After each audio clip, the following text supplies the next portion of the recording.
Warning, this show may contain some crude humor and mild swearing. Listener discretion is advised. The show was produced by Geek Happy Network, creators of the very best in audible oracle entertainment. In other words, podcasts. If you enjoy listening to Smörgåsbord, remember to subscribe to the show in Spotify or on your favorite podcast app. Remember to leave a review. We'd love to hear your thoughts.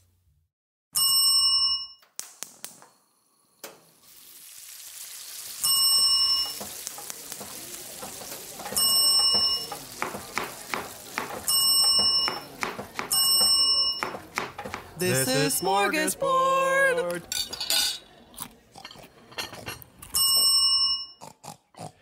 Welcome to Smörgåsbord, a show where we explore the rituals, myths, and all things strange about the world of food. I'm Mick, and here is my co-host,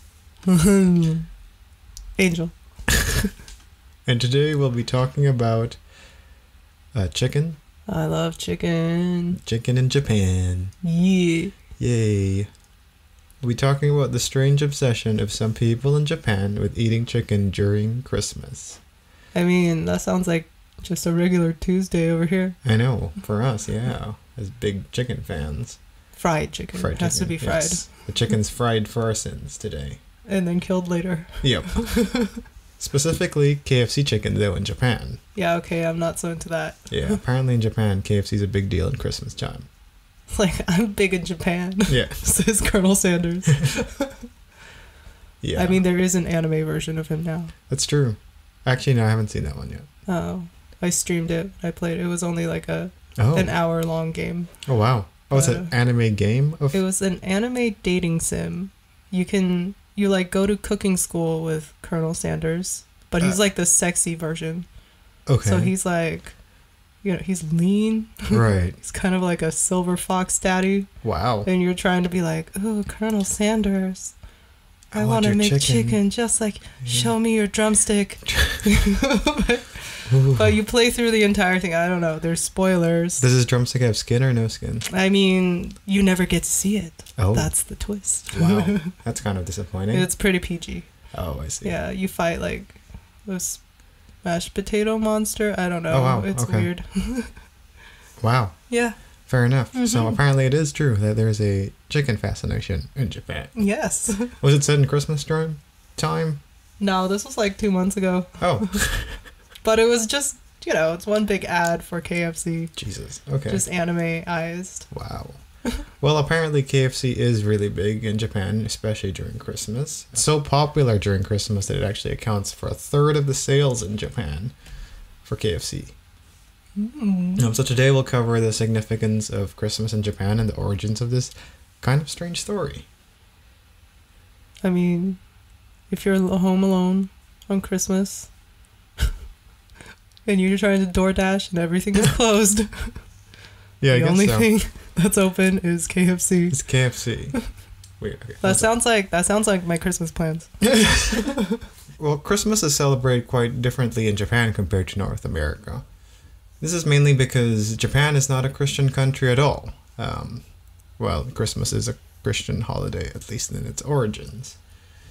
So only 1% of Japanese people are actually Christian, and it's not even really considered a holiday in Japan. At least Christmas is not considered a holiday in Japan. I wonder if they get a day off. No, I don't think they do. Oh. It's like a full-on, it's just you a play day. Dress up and you decorate things and you give presents. Yeah, exactly. But then you go to work and your soul dies. Yeah. Okay. Pretty much. Christmas has only really been a tradition in Japan for over the past few decades. This led to some American customs now being practiced in Japan too, such as exchanging presents or Christmas cards. So this thing's more of a recent thing that's happened in Japan more than like something that's been happening forever. In Japan, they also don't celebrate Christmas for religious reasons. It's quite a secular celebration. It's known more for being a happy or romantic time than a time to spend with family or spend with Jesus. I was going to say presents. Or presents. Interestingly enough, Yay, capitalism. Yeah. It's actually probably more comparable to Valentine's Day for us here than it is to Christmas. But with a different color scheme. Yeah, different color scheme and colder. Or maybe not. I don't know. Is it colder? It's pretty cold in February. Yeah, it's pretty cold in February. Maybe not then. The reason behind all of this is because Japan seems to have, as a country, a tendency to borrow ideas and traditions from other countries and kind of just evolve it into their own style. You can think about many things you hear in Japan that are pretty cool, but then you're like, hold a minute, isn't that like just something that we do here in America or something? Or insert country here. Yeah, exactly. You could kind of really pay attention to this more when you look at the Japanese language, when they have many English words that they adapt into the Japanese language. I think is it the kanji? It's not right? kanji. No. It's hiragana, katakana. It's one of those. I think it's katakana. Katakana. Yeah. It's a writing system specifically used for foreign imported words. Exactly. Which is kind of cool because then you really realize how much of Japan is so them, but also kind of like us. They put their own spin on things. Exactly. Which I think is pretty cool. That is pretty cool. Better than colonizing. Borrowing ideas, much better than colonialism. Much better than stealing. Yes. Or destroying other anyway. We had a point at some point. Yeah. Colonialism is bad. Yeah.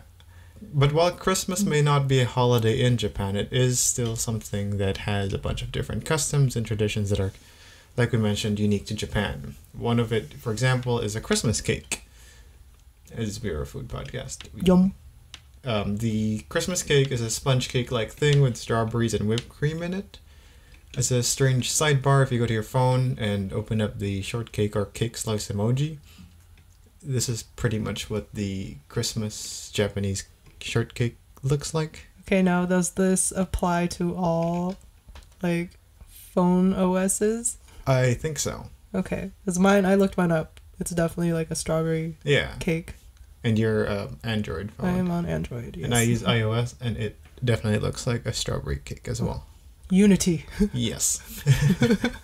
The one time we're not fighting about Android versus iPhone. No, because actually maybe we could look at which cake looks better. Oh, you know my cake looks better. Yeah. Come on. I don't even want to try to look at my cake. You forfeit. Yeah. The cake itself, as a food, not as an emoji, is very light in texture and not heavily sweet, but all around pretty good, delicious, I'd say. And the history actually comes from World War II, as all the good things come from war. Wait. Like Spam. Spam, yeah, true. There's that Korean hot pot cake thing, not cake, but cake? Hot pot. The spicy hot pot. Oh, thing they put Spam in it. Spam and cheese. Yeah. That was from war as well. The history behind this cake is that when Japan was destroyed after the war, America tried to help repair what they did because they did Feels some damage. bad, man. Yeah, I feel like America did quite a bit of damage in Japan. So they tried to do some reparations for that. During that time... Sorry we nuked you. Here's some sugar. Here's some sugar. Thanks. Actually, I didn't even really give them food. It was more of structural repair from what it sounds like. During that time, food was pretty scarce for the Japanese people still, let alone having good food or even sweets. So sweets kind of became this luxury thing for them. Became like a sign of better... It became like a sign for a better hope. For a better... Future? Yeah. For a better future? A concept that Nick and I have completely abandoned. So yeah, sweets became a way to signify hope for a better future. According to anthropologist Hideo Konagaya, he said that sweet chocolates, above all, given by American soldiers, epitomized the utmost wealth Japanese children saw in American lives. This combination of cross-cultural mixing of American tradition and growing hope for a better future of Japan made sweets kind of synonymous with success and celebration. Eventually, Christmas cake was created to become some sort of the symbol of Japan's return to success. I don't think it's like a direct symbolism, but kind of. It became one. Being able to celebrate Christmas, plus having this sense of a better future for Japan kind of happening, not hand in hand, but sort of during the same time. Slightly symbiotic. Yeah. Mm-hmm. It also helped that the cake had red and white colors, which was similar to Japan's flag. I was going to say Canada. Suddenly Canadians. Not Canada nor Christmas. Japan's flag. All right. Yeah. Flag of the rising sun. Exactly. Aside from the cake, there are also other customs about Japan and Christmas. Aside from Santa, they also believe in a god-like creature or being called Hoteyosho. Hoteyosho. Who is a Japanese god of good fortune, which comes more from a Buddhist belief, not directly really related to Christmas, but this being is known for also bringing gifts to people. Woohoo! Similar to Santa-san. Another custom comes from the Disney gods. In Tokyo, Disneyland hosts a big Christmas parade featuring everything you expect from a Disney Christmas, like candy and Santa and a whole load of consumerism. My favorite thing. Yep. Yeah, I guess it's like a parade of different... All the Disney characters, but in Santa hats. In Santa hats. And probably more Japanese looking. Yes. Maybe. I don't know. It depends on if I've seen photos, though. Yeah, they're more Japanese looking than... Well, it's probably because the people... They source local talent. Yeah. Sure. I think. I don't know. I've never been to Tokyo Disney. Yeah, I don't know either. It just sounds very expensive. Yeah. Like more expensive than North American Disney? I don't know. Probably. It's probably cooler, too. Yes, I've seen pictures of their snacks. Yeah. And they're superior. Something about Japanese pastries, man. They're just more delicate. Yeah. And cute. You probably have the best Christmas cake in there. Disneyland? Yeah. Should we go? We should go. We should go. Come support us in Patreon and help fund our work trip. Yes, for science. For science. Yep. For journalism. Oh, yeah. I will be taking pictures, I guess. Yeah. If I remember to. And we'll try everything you ask us to try. Including natto. Yeah. Oh, no. Oh, yeah. Pass on the natto. I love natto. Slimy. Going back to Christmas, one other thing about Christmas in Japan are Christmas lights. As we talked about, or as I mentioned earlier, Christmas is more of this romantic day for people, or not holiday, but romantic time for people. So there's a lot of big light displays around Japan usually, where people can walk around and kind of just propose to their girlfriends. Sure. It's a very grammable moment, I think. Oh, yeah.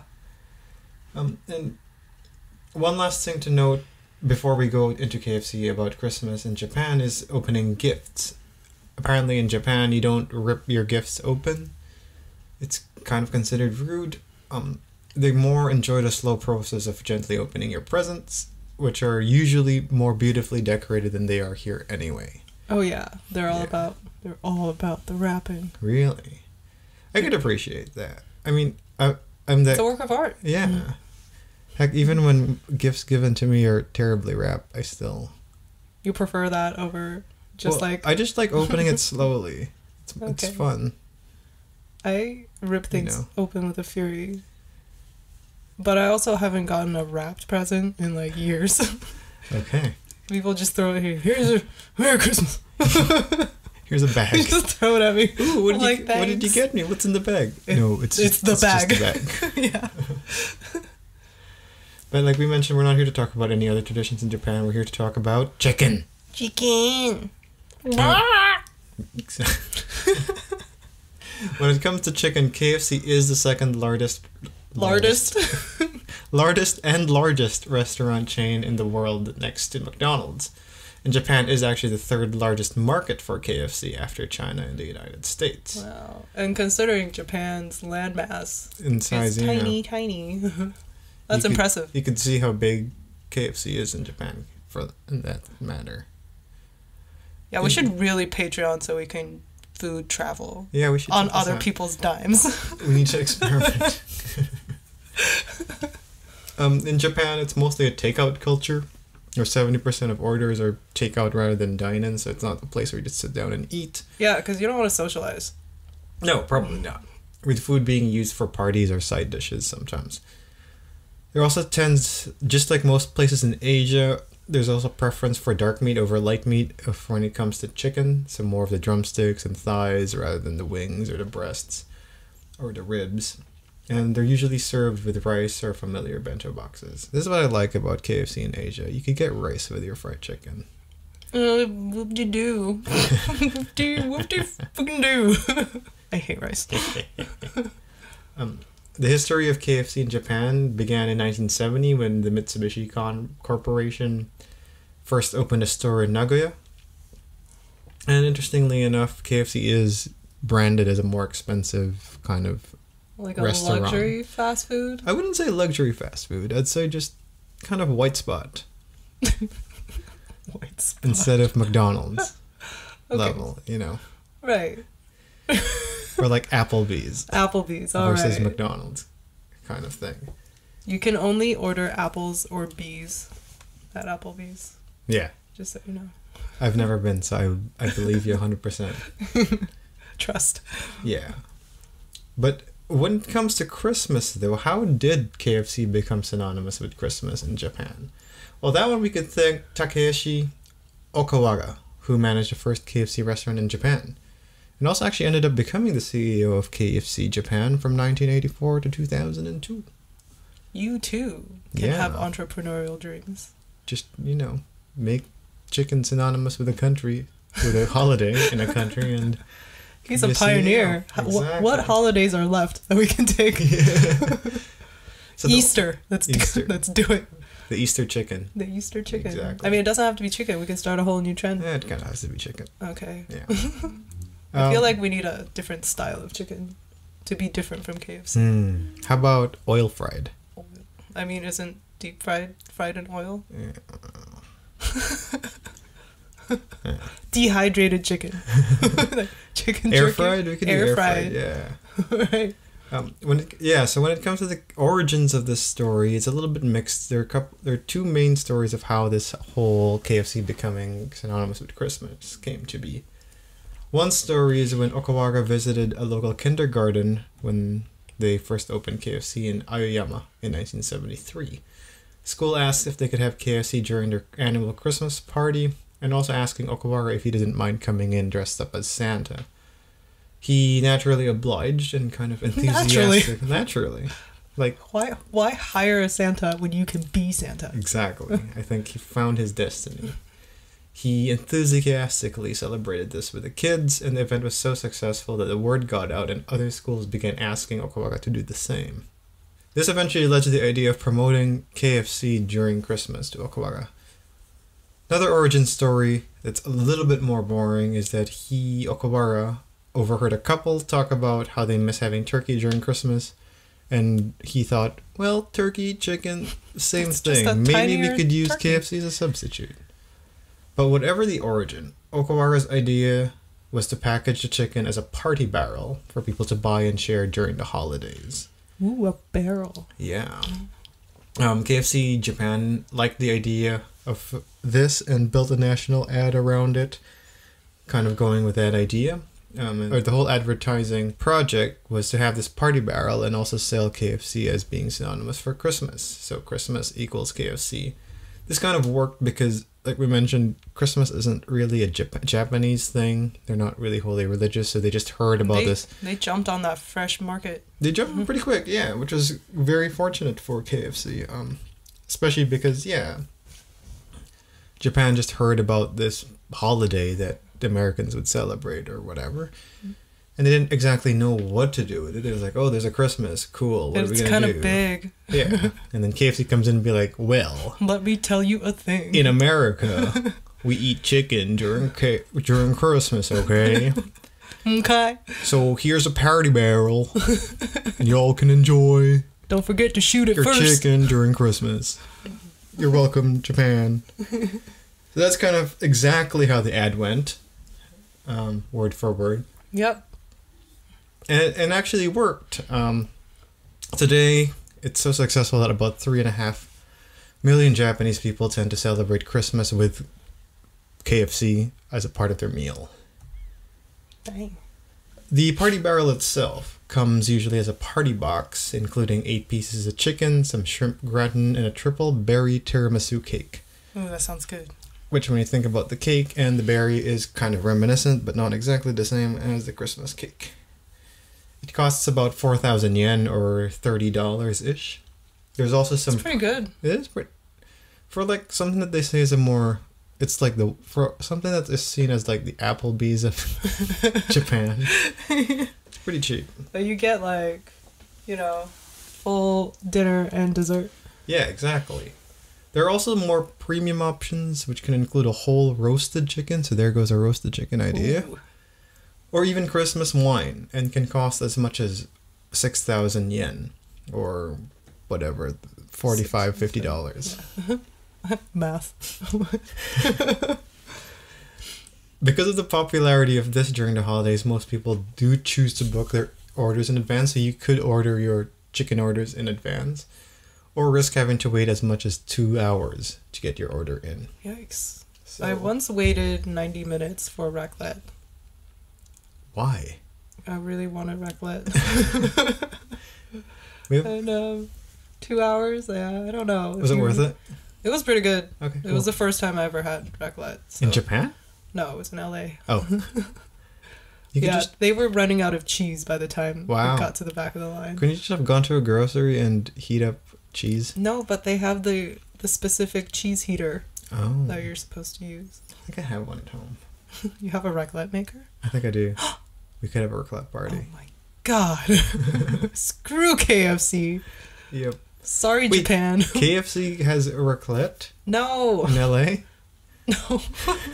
We definitely veered off track. Yep. I don't remember how we got onto raclette. You brought it up. I don't know. Maybe I'm just craving cheese right now.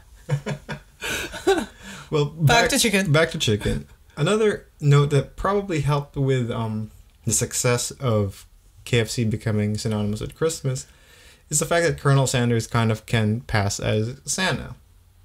Yeah, Southern Daddy Santa. Yeah, chubby dude. He has hairy a snappy face. Texas tie or whatever. Yeah. Whatever that tie is called. Yeah. I don't know. The tie. But usually during Christmas he doesn't have the tie. He's usually just dressed up as Santa. Oh. In 2012, Cosplay. this thing became so popular that they even allowed you to order KFC in flight from certain flights from Tokyo during the holidays. What? So imagine That's flying fancy. from Tokyo to Wherever and getting KFC instead of your usual delicious airport food. Amazing. Yeah. Imagine first class. You're like, oh, I You can't want wait to a have my party steak. barrel. A party barrel? Where's my steak? No, you only get chicken. Yeah. It's the law. It's the law. To some, KFCs, similar to the Christmas cake, became also a symbol of moving to a better future. In one ad called the Kentucky Christmas Song, performed by Maria Takeuchi, depicts the excitement of Christmas, but also somewhat having this grim chorus where it says, or translates as, Christmas is approaching this year again, as if to erase away the sad things that happened. Let's take off our pajamas now and go outside, running through the tree-lined streets that are turning slowly white.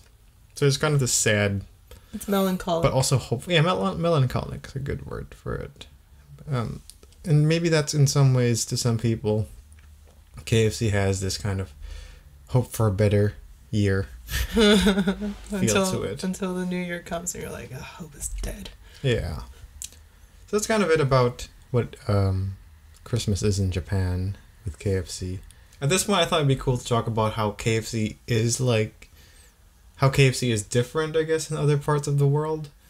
And I do like that some pretty cool fast food stuff. places have local menus. Yeah, and it seems like KFC has a pretty wide variety of different stuff around the world. So maybe we should have funding for a worldwide trip. Oh, yes. To Around just KFC. visit KFC. Yeah. In China, the more unpopular Western dishes like coleslaw or mashed potatoes are usually replaced by something more appealing to the Chinese market, such as shredded carrots, fungus, or bamboo shoots. They also had a shrimp burger that was created in KFC China. Wait, that sounds good. This one was actually created because of a scandal where Is this the KFC avian China flu? was suspected of fattening chicken using drugs. Oh, that's just America. So, yeah. But apparently the Chinese didn't really They didn't like that? appreciate that. Okay. So KFC China leveraged the crisis that they created. Steroid chickens. Yeah. I would enjoy that. It sounds Now that pretty I think good, about it. actually. Have you ever had like deep fried shrimp toast No, I have not. at dim sum? No. That They sounds good too. they don't have it at all dim sum places. But No. the one time that I had it, I don't even Was it remember pretty where it good? was. It was so good. Oh. And you know me, I don't eat toast. But I ate it. That sounds like something that you would create for American dim sum eaters. Yeah. I mean, it's definitely in North America. Oh. So, Okay. but I don't remember which place it was. I'll look into that. Mm-hmm. Mm. In India, they have more vegetarian like food options. So like the vegetarian zinger, the paneer zinger. They have a thing called a potato crisper burger or a hot veg snacker. So this is because a lot of people in India are vegetarian, so having vegetarian options make it more palatable to the people there. Ooh, if they have paneer pakora, but like in a bucket. Ooh. Oh, A bucket. Bucket of fried There- cheese. You could start that as a Christmas thing in India. Please. Strangely enough, in Russia, they have teriyaki rice bowls. Hmm. And also a bunch of different things, such as draft beer and oatmeal on their breakfast menu. I thought you just said giraffe beer. Draft beer. Freshly milked from a giraffe. Yep. How high? In the Philippines, they have a thing called the double down dog, which is a cheese-filled hot dog smothered in more cheese and then put in a bun that's actually just a fried chicken patty instead of so bread. good. I know when Double Down came out, people gave it a lot of heat. They're like, that's so Yeah. gross. But I'm like, it's just like eating 3 pieces of chicken. Instead of one, yeah. Yeah. That's fair. You don't need to take up all that precious real estate with Exactly. bread This one's the same thing, but with hot dogs. and cheese. And cheese. Those things apparently became super sold out really quickly in the Philippines. I could see why. They also introduced a thing called the chisa, which is a large slice of chicken covered with pizza sauce, cheese, green peppers, and pineapple. Was it like, wait, pineapple? I could see the disgust in your face. Ugh. They also have a thing called the cheese top burger, What? which I guess if you're not Filipino is just weird, but it's a slice of cheese put on the top of the bun instead of inside it. Oh. I went to a McDonald's once and I got a Filet-O-Fish. And when I opened the box, the cheese was not even touching any part of the burger. They just threw it on the side. Oh, wow. I feel like it's kind of like that. Yeah. I think that one was more of laziness. Oh, right. With the cheese top, it's, I think, a part of the history behind this might be because of the emsaymada, which is a Philippine pastry, which is bread with cheese on top. Yum, yum, yum. So good. In South Korea, speaking of Double Down, is where I think the Double Down came from. When it comes to Double Down, South Korea also kind of just nails it in the coffin. Ooh, Nails it. love it. They're just good at it. You mean in the arteries, right? In the artery, yeah. They nailed it in the artery. They also have the Zinger Double Down Max, which is bacon, cheese, and hash brown between 2 chicken buns. Or they also have the Zinger Double Down King, which is bacon, barbecue sauce, white pepper sauce, a beef patty, and 2 chicken fillets. They also have different sides like the matzo balls and the fried ice cream. So they really have... Fried ice cream. Yeah, fried ice cream. Yum. And more recently, they've had introduced chiamek, which is essentially just eating fried chicken with beer. It's a popular thing in That Korea. sounds like a thing. but- We do go to Ole Chicken. Yeah. You haven't come with us yet. No. But it's just chicken and beer. Oh, yeah. And chicken and soju Yeah. and beer. I've had most of my Korean friends, they call it chiamek or chimek or whatever, but that's really just it. It's just eat chicken and beer. And I get like that there's- drunk and fat. I like that there's one word for it. Yeah, Condensed it into one word. exactly. There's also a bunch of weird ones around, not weird ones, different other stuff around the world, such as in Brazil, they have the corn and Philly chicken sandwich, which is a strange partnership between Philadelphia cream cheese and Brazil. Oh, And in Hong Kong, they have the okonomiyaki chicken. I want that. The last bit that I found was in Australia, there's a thing called the parmy, which sounds So like the most Australian. Australian thing. It's just Parmigiana sauce and an oatmeal bun combined with cheese, mayo, lettuce, and 2 schnitzel fillets. Schnitzel fillets. Sounds good. Wait, oatmeal bun? Is it just like compressed oatmeal? I guess so. Huh. Interesting. Yeah. This thing is so ridiculous that it has 50% more calories than a double down burger. They blame the oatmeal. This is called the highway to the south. 6 feet in the south. I bet you the Parmy ads go like, "Oh, I want to look like a Texan in Australia? Try the Parmy today." You look like Thor in the last movie. Exactly. Want to look like Thor in the Avengers? Try the Parmy today. I feel like you'd instantly turn into a neckbeard. Yeah. Cool. Probably. We should definitely try it. You'll, after ordering, actually, what I heard is they had this promo where when you buy a Parmy, you get a truck and a shotgun and a hat. A cowboy hat, right? Or a cowboy hat. A MAGA hat. Yeah, a MAGA cowboy hat. You get a MAGA cowboy hat, a truck, and a shotgun for every purchase of the Parmy. And 1 gallon of fossil fuels for free. Yeah. And if you buy 10 or more, you get 10 children with it. And maybe, I don't know, a Bible or something. That's a bonus. Yeah. And like we do in Smörgåsbord, we always want to ask the question of whether or not these things are good. I can't speak to a lot of the stuff here, but I could tell you that... That's why we should make a Patreon so we can go and try it. Yes. I could talk to you about the Philippine stuff, though, and they're pretty good. I like KFC in the Philippines. Yeah. The Canadian KFC is disgusting. I cannot stand Canadian KFC. I've told this story before. The last time I ate at KFC was over a decade ago because I ordered popcorn chicken. When I bit into it, it was pink on the inside. That's really hard to popcorn screw up salmonella. cooking popcorn chicken, yeah. Yeah, I was really confused because the batter was nice and crispy and done. It was, and then the inside was just not. They probably cooked it too quickly or it was too frozen or something. I guess. I used to work at KFC for 3 years and... Is that where your soul died? Yeah. Or was that before? I think before, probably. I was dead and then they KFC stomped it into the ground. Yeah. But yeah, KFC in the Philippines is really good. They have the zinger, like we mentioned. They have rice there as well, which I don't know. You don't care about, I guess. No, but other people might. But other people do, yeah. And their gravy there is definitely significantly better than the gravy here. Yeah. When it comes to what are we eating today? We ate at IKEA. Oh yeah, we did. And this IKEA had rice balls. Sticky rice, yeah. It's sticky rice, which is an Asian thing, which is really strange. What was in the sticky rice? I didn't even see. It had pork and rice in it. I don't know. It was like I said, it's everything you expected about Asian food in an IKEA. Sounds about right. Yeah. Well, I had the fish and chips. I don't know if I liked it. It was fried, so you know. IKEA, I appreciate just moderately good food. It's adequate. Yeah. I feel fed. Yeah. So it's a good thing.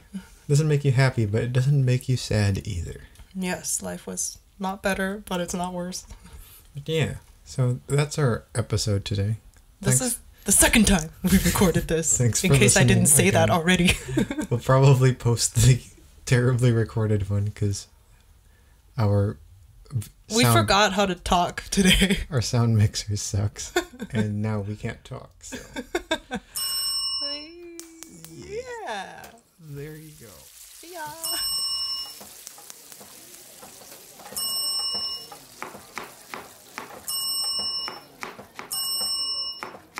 This is Smörgåsbord.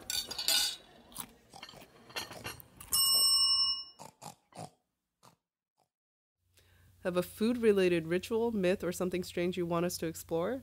Send us a message through Facebook at Geek Happy Network. We'd love to hear from our fellow foodie listeners. And while you're there, remember to subscribe or follow us too. This show was created by Angel Lynn and Mick Narciso, hosted by Angel Lynn and Mick Narciso, editing by Mick, and logo by Angel. Come give us a listen at geekhappynetwork.com or look for us on your favorite podcast app. Oh, and be sure to follow us on Facebook or Instagram at Geek Happy Network.